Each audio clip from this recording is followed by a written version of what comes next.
auditeurs internautes, bonjour et bienvenue dans Café autour de la Calebasse, votre émission dédiée aux dynamiques de solidarité communautaire et aux initiatives portées par les femmes. Aujourd'hui, nous nous intéressons à une réalité préoccupante, la rareté croissante des ressources halieutiques à Saint-Louis, zone historiquement reconnue pour la pêche. Et quand la poisson se fait rare, ce sont d'abord les femmes transformatrices qui en subissent les conséquences. Mais face à cette situation, elles ne restent pas immobiles. Elles s'organisent, innovent et s'appuient sur les calebasses de solidarité. Pour en parler, nous recevons Madame Yaram Fall, femme de développement et conseillère départementale. Bonjour Yaram et merci d'être venue. Merci aussi d'avoir accepté notre invitation. Merci beaucoup Madame Diane. Merci à l'ensemble des auditeurs et auditrices. Et merci beaucoup de nous avoir donné cette opportunité. Moi, c'est Madame Yaram Fall. Je suis transformatrice de produits halieutiques et je suis la secrétaire générale du GIE des femmes productrices Boko Khol Diambaru Sine, basée à Saint-Louis sur la route de l'hydrobase. Madame Niang, avant d'entrer dans le cœur de notre sujet, j'aimerais bien revenir d'abord sur votre parcours. Pouvez-vous nous dire comment vous êtes devenue femme de développement et actrice engagée auprès des femmes? Merci pour cette interpellation. En tout cas, à chaque fois qu'on me dit de retracer le parcours, j'éprouve des sentiments d'humilité parce que, comme vous le savez, moi j'habite dans la langue de Barbarie, au quartier de Ganda, où dans les années 80-90, il n'y avait pas beaucoup de jeunes qui allaient à l'école et surtout les femmes. Et je faisais partie de cet échantillon de jeunes qui ont fait vraiment les bancs. Et c'était très difficile parce que moi, en 97, j'ai eu mon baccalauréat à 3. C'était avec les langues. Et j'ai même fait le concours d'entrée à l'école des cadres ruraux de Bambey, actuellement à l'université Ali Diop. Mais je n'ai pas pu continuer les études parce que tout juste après le décès de la présidente du groupement, on avait fait un renouvellement des instances. Et comme je faisais partie des rares filles qui ont fait l'éducation, l'école, les femmes me sollicitaient en cas de rencontre pour aller sensibiliser, convoquer les femmes qui faisaient partie de cette entité-là. Et c'est au fur et à mesure que l'amour m'est venu d'intégrer. Et une fois au renouvellement de ces instances-là, les femmes m'ont coopté comme étant secrétaire général du GIE. Et c'est à travers cet ancrage-là que j'ai pu intégrer le groupement Boko Khol Diambaru Sine. D'accord. Merci beaucoup pour ce beau parcours. Et quelles ont été les étapes marquantes de votre engagement? Je vais en retracer uniquement une. Parce que ça m'a beaucoup marqué et ça m'a beaucoup affecté dans mon parcours. Parce qu'autrefois, les femmes transformatrices, une fois le processus de transformation terminé, elles ne faisaient pas le pesage pour vendre leurs produits. Il y avait des partenaires qui sont là pour encadrer, appuyer les femmes. Et nous, on était pris comme des animatrices relais pour encadrer ce processus-là. Parce que c'était un peu difficile de se lever un bon matin, dire aux femmes, maintenant, vous ne vendez pas par clé de cessage, il faut vendre par pesage. C'était difficile parce que les femmes n'avaient pas la vision d'accepter cette alternance-là. Et moi et une amie à moi qui est maintenant technicienne de pêche et même chef de poste de Gagnol que je salue au passage, on entamait le processus de sensibiliser. On les regroupait par 25, par 30 pour les sensibiliser qu'une fois après le processus de transformation terminé, c'est nécessaire de peser vraiment le produit fini. Parce que la personne qui vient acheter le produit, une fois au marché, lui, il va faire le pesage. Et pourquoi pas nous? C'était très difficile parce qu'on n'avait pas le même niveau de compréhension et il y avait des réticences, beaucoup de réticences même là-dessus. Il y a même des femmes qui nous faisaient des calomnies, mais moi, je ne me décourageais pas. Je fais partie du milieu et tout ce qui leur touchait, ça me touchait aussi quand on leur donnait des prix dérisoires, ça me touchait parce qu'elles travaillaient à la sueur de leurs fronts et ne gagnaient pas beaucoup. Et vraiment, cette étape-là m'a beaucoup marqué parce qu'aujourd'hui, quand on se retourne pour dire aux femmes, on ne va plus faire le pesage, on va vendre par clé, je suis sûre et certain que ce sera la guerre, elles ne vont pas accepter. Donc, on a vu les fruits de cette dure campagne de sensibilisation. On commence à voir les retombées économiques. C'est ça, le développement, c'est pas facile. En tant que conseillère départementale, votre engagement politique renforce-t-il votre action communautaire? Moi, je suis conseillère départementale général, mais en tant que politicienne, comme on a l'habitude de voir. Parce que je suis cooptée uniquement en rapport à mes compétences et que le conseil aussi vraiment a besoin des personnes qui ne font pas de la politique et qui sont là pour le développement du département. Parce que vu les compétences transférées, comme l'éducation, la santé, la culture, le volet social, la gestion des ressources naturelles, vraiment on a besoin des compétences par rapport à cette thématique, par rapport à ces secteurs-là. Et moi, je suis entrée au niveau du conseil départemental. Je dis que je ne fais pas de la politique parce que ce que je fais là, c'est une politique, mais une politique de développement. Donc, on a besoin de mon expérience. On m'a intégré au niveau du conseil départemental, même si c'est par voie élective. Mais quand même, je n'ai pas fait de la politique pour intégrer le conseil départemental. Mais en tant que conseillère départementale, je dis que j'ai un peu apporté vraiment à l'image du secteur de développement. Parce que la reconnaissance juridique, le métier de transformation, les métiers auxquels les femmes sont confrontées du matin au soir, c'était pas beaucoup pris au niveau des collectivités. On parlait de l'éducation, on parlait de la santé, mais le développement, ça restait. Il y a quand même des cellules, des commissions de développement, mais qui étaient non exploitées. Donc, le fait qu'on implique vraiment des personnes qui sont dans le secteur de développement au niveau de ces collectivités-là, je pense que c'est un atout et on peut renforcer le dispositif qui existait sur place. D'accord. Et qui parle d'action communautaire aussi, parle de solidarité et sociale. Et ici, on parlait aussi de l'importance des calebasses de solidarité. Qu'apportent concrètement les calebasses de solidarité aux femmes, surtout les femmes transformatrices qui sont des membres? En tout cas, c'est un bon mécanisme parce que nous, au niveau de notre site de transformation, on a 14 calebasses de solidarité qu'on a réunies pour faire un réseau des calebasses avec l'implication d'une calebasse nouvelle génération auquel il y a des jeunes.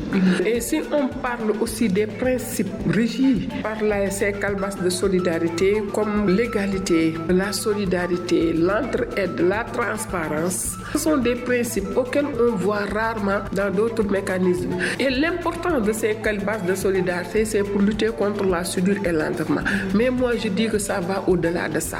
Parce que ça en prend en compte les préoccupations majeures en matière de développement, en matière de production, en matière même de vraiment la personne en tant que telle. La calebasse de solidarité prend en compte toutes les préoccupations qui tournent autour de la personne et surtout de la femme dans les secteurs agro-silvopastoral et halieutique. Donc, si on fait une analyse succincte de l'impact de ces calebasses, on va même au-delà de l'aspect économique, on va au-delà de l'aspect social, on va au-delà de l'aspect politico, même environnemental, et même le rafraîchissement, le rapprochement entre les membres du calebasse, cette cohésion sociale-là. Moi, je dis qu'on ne peut pas mesurer ça, on ne peut pas peser ça et on ne peut pas évaluer ça. Donc, ça va au-delà de tous ces aspects-là. Oui. L'importance de la calebasse, on ne peut pas le mesurer comme vous venez de le dire. Mais peut-on dire qu'elle joue un rôle d'appointe face aux crises économiques, surtout dans la zone que vous êtes? Ah si, parce que nous, en début de campagne, on sollicitait des financements au niveau des SFD. On n'avait pas les moyens d'accéder aux structures bancaires. Parce que les garanties qu'elles demandaient, nous, on ne disposait pas ça. On tournait donc vers les SFD. Comme on parle de système de finances décentralisé, c'était tellement cher, vraiment, que les femmes ne parvenaient pas à s'en sortir. Et avec l'événement des calebasses de solidarité, qui est un moyen sûr de financement, proche et accessible, moi je pense que c'est un atout qui mérite d'être capitalisé, vulgarisé et renforcé. Parce que la calebasse de solidarité en matière d'accessibilité, de flexibilité, moi je pense qu'elle joue un rôle crucial pour renforcer la capacité de production des femmes, mais aussi à la résilience face au choc qu'on est en train de vivre à cet instant. Oui. Donc je peux dire que la calebasse aussi a permis de réduire l'endettement des femmes. Oui, ça a permis de réduire l'endettement, mais aussi réduire le taux de pénétration, parce que les banques ont fait ce constat-là. Parce que le taux de pénétration au niveau des systèmes bancaires a diminué avec l'avènement des calebasses, des AVEC. Parce que vraiment, c'est tellement lourd et c'est tellement cher que maintenant les gens, et surtout les femmes, la majorité en quelque sorte, ont peur d'aller vers ces structures-là pour demander des financements. Et au-delà de l'aspect financier, est-ce qu'elle apporte aussi un soutien moral ou organisationnel, surtout du côté des femmes? Plus que moral même, parce qu'il y a la cohésion, le le rapprochement entre les membres du CALBAS. Parce que quand on sollicite un besoin et que la CALBAS parvient à satisfaire ce besoin-là, mais tu es lié définitivement à ce mécanisme. Ce rapprochement social, je pense que c'est tellement important qu'on ne parvient pas à capitaliser. Et même sur l'aspect économique, parce que quand on a des difficultés financières pour acheter du poisson, pour acheter du sel, pour faire la transformation, la CALBAS est là pour résoudre ce problème-là. Et même en matière de santé, quand on a un besoin urgent de se soigner pour acheter ou bien acheter des médicaments, la CALBAS par rapport à sa disponibilité financière peut financer à hauteur. Je pense que c'est pas assez important, mais quand même à résoudre des problèmes immédiats, accessibles et vraiment qui ne nécessitent pas de faire des jours d'attente comme ça. C'est pourquoi je pense que c'est un mécanisme très proche des communautés, accessible et allégeant. Et si la CALBAS n'était pas là, la situation ne serait-elle pas plus difficile? Si, et crucial même, parce que s'il n'avait pas ce mécanisme-là, je pense qu'on resterait vraiment avec les mécanismes qu'on connaît, avec les usuriers qui nous exploitent même. Et comme on a l'habitude de le voir, autrefois il y a les boutiquiers qui nous prêtaient jusqu'à ce que la saison soit favorable, mais on n'en voit plus. Donc je pense que c'est un mécanisme vraiment adapté, proche des populations et accessible même, souple. Donc, et accessible. Il y a une différence entre la CALBAS, entre les CALBAS de solidarité et les autres alternatives. Si, il y a des différences parce que la CALBAS c'est dans la transparence et quand on emprunte, il n'y a pas d'intérêt. On ne met pas la personne, on met l'activité auquel il a dit que c'est ça mon activité, c'est-à-dire si c'est la production, si vraiment c'est pour acheter de la nourriture en attendant que la situation se règle, je pense qu'on ne nomme pas la personne en tant que telle, mais l'activité, moi je pense que ce sont des atouts auxquels vraiment, et valeurs même auxquelles on peut vraiment consolider, vraiment vulgariser au niveau de toutes les communautés. C'est intéressant, chers auditeurs et internautes, je vous rappelle que vous êtes à l'écoute de Café autour de la CALBAS. Notre thème du jour, la résilience des femmes face à la rareté de la ressource, quelle alternative pour les femmes transformatrices. Et nous sommes présentement à Saint-Louis du Sénégal avec Yaram Fall, notre invité du jour. Alors, Yaram, maintenant revenons à notre thème proprement dit, Saint-Louis face à la rareté de la ressource. Donc, nous savons tous que la Jaune est historiquement connue comme un jaune de pêche. Comment expliquez-vous aujourd'hui la rareté de la ressource? Vous voyez, géographiquement, Saint-Louis se trouve dans la zone aqualine. Quand on parle de rareté de la ressource, c'est une équation. Parce que cette zone devrait être une zone les plus poissonneuses au monde. Cet atout, c'est par rapport à sa situation géographique, mais par rapport aussi au climat qui sévit autour de cette zone-là. Mais quand même, avec l'implication, la volonté humaine, on voit vraiment la raréfaction de ces ressources-là. Mais la disparition aussi de beaucoup d'espèces. Aujourd'hui, on ne voit pas beaucoup d'espèces. À cette période du mois de mars, et c'est la période de fécondation des poissons.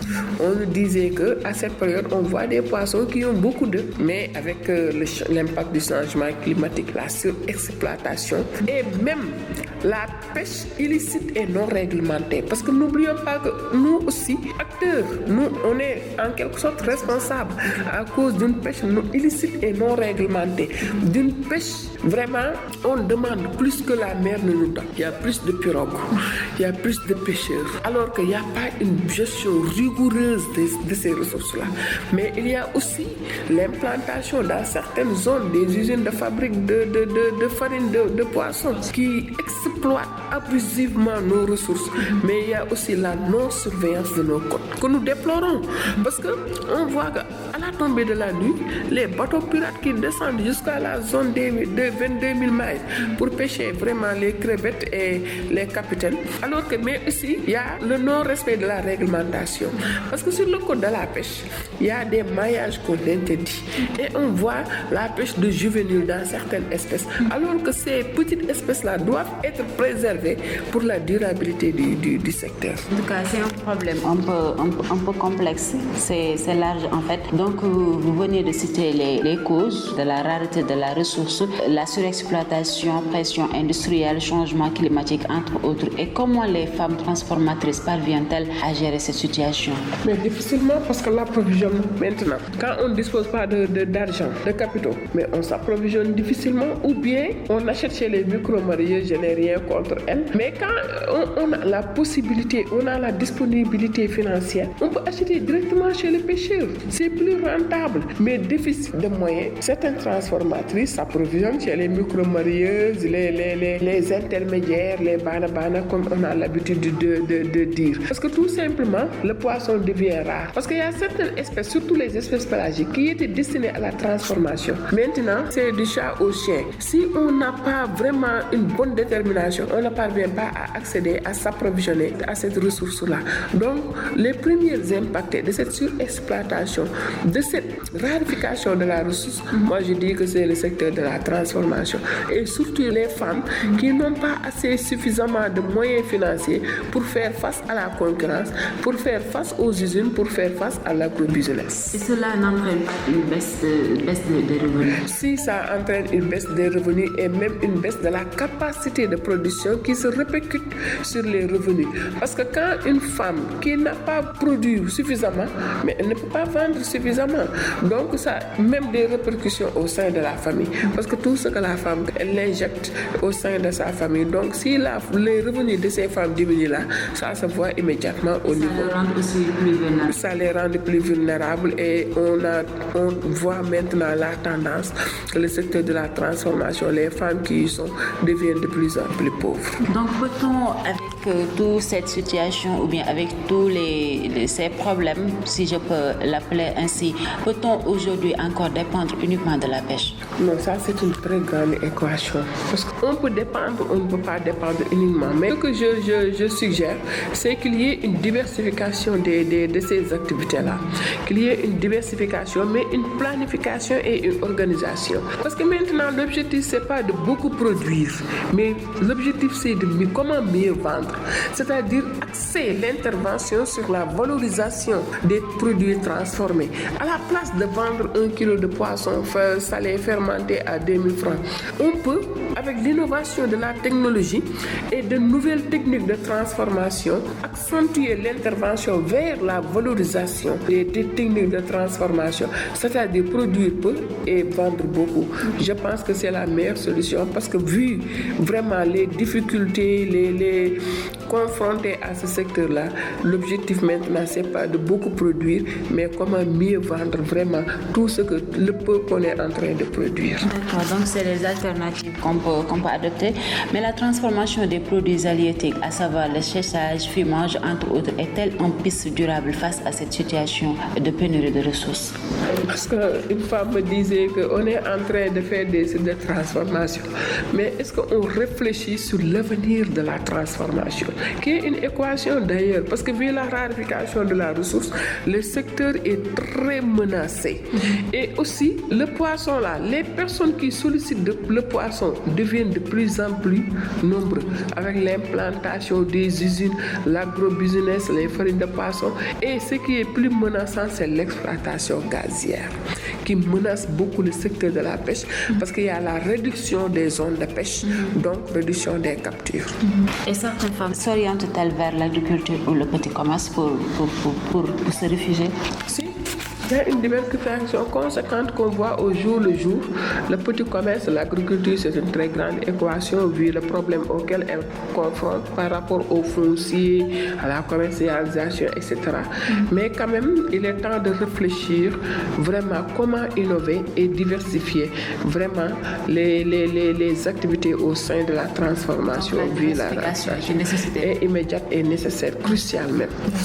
Et selon vous, quelle alternative semble la plus viable à long terme? Oui, c'est de réfléchir. C'est-à-dire, comme je l'ai dit tantôt, l'objectif, c'est pas beaucoup produire peu et vendre beaucoup.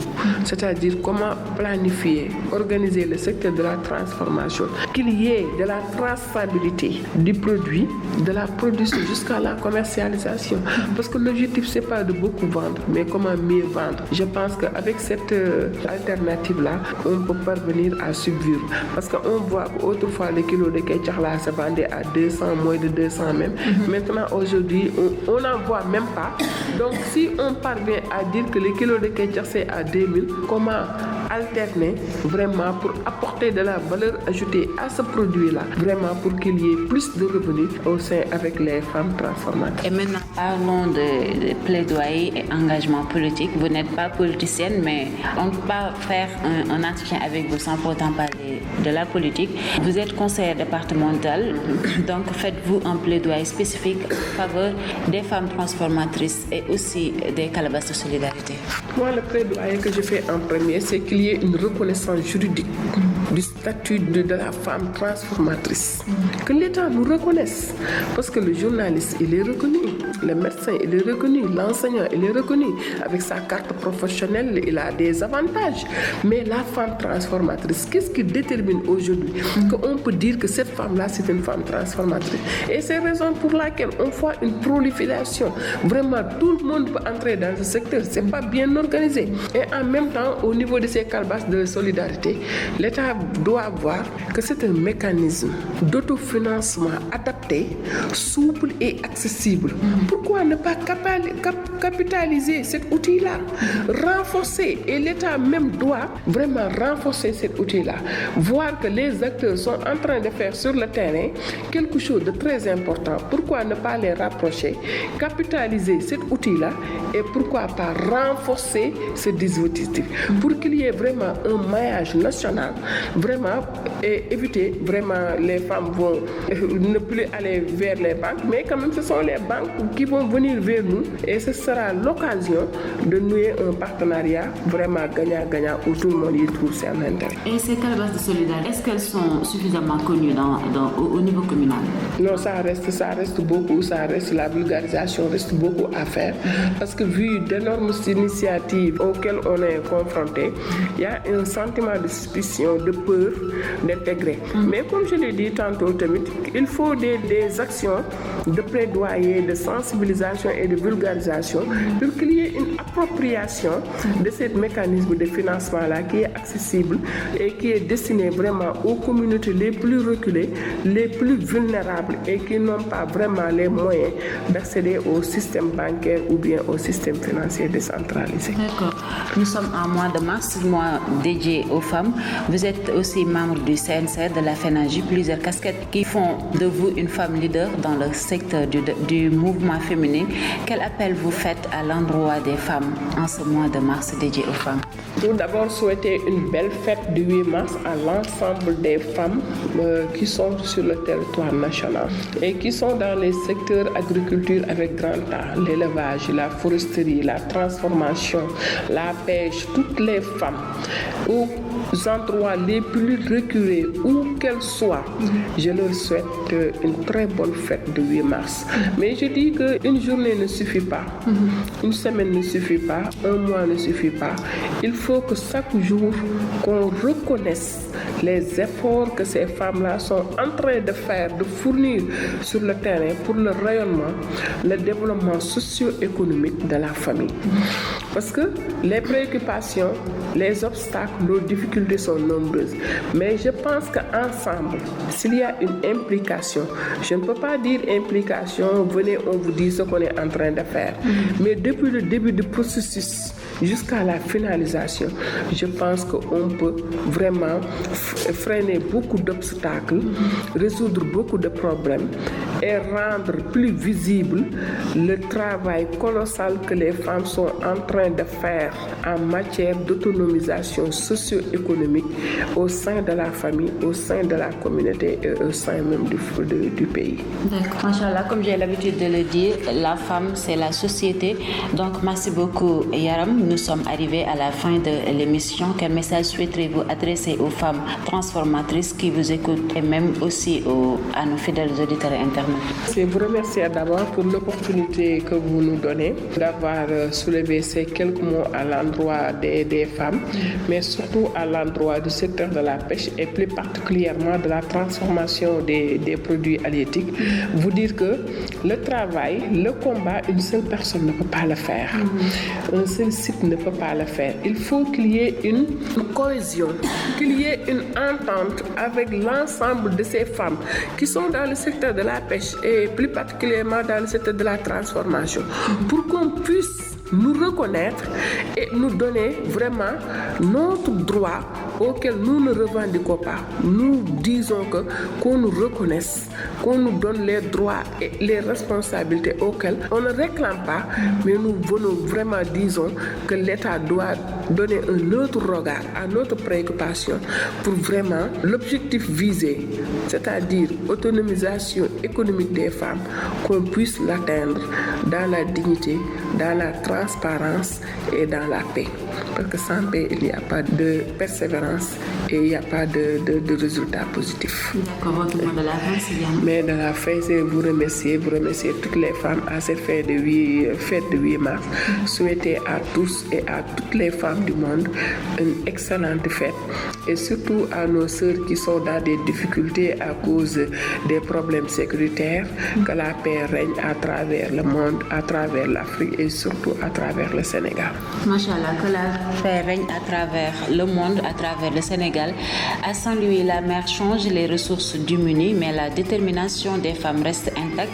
Grâce aux calebasses de solidarité, elles transforment l'adversité en organisation et la crise en opportunité de diversification. La résilience n'est pas seulement une réponse à la rareté, elle devient un véritable projet d'avenir. Merci à Yaram Fall pour son engagement et sa disponibilité. Merci à vous également, chers auditeurs et internautes, pour votre fidélité. Rendez-vous au prochain numéro Café autour de la calebasse. D'ici là, portez-vous bien. Merci.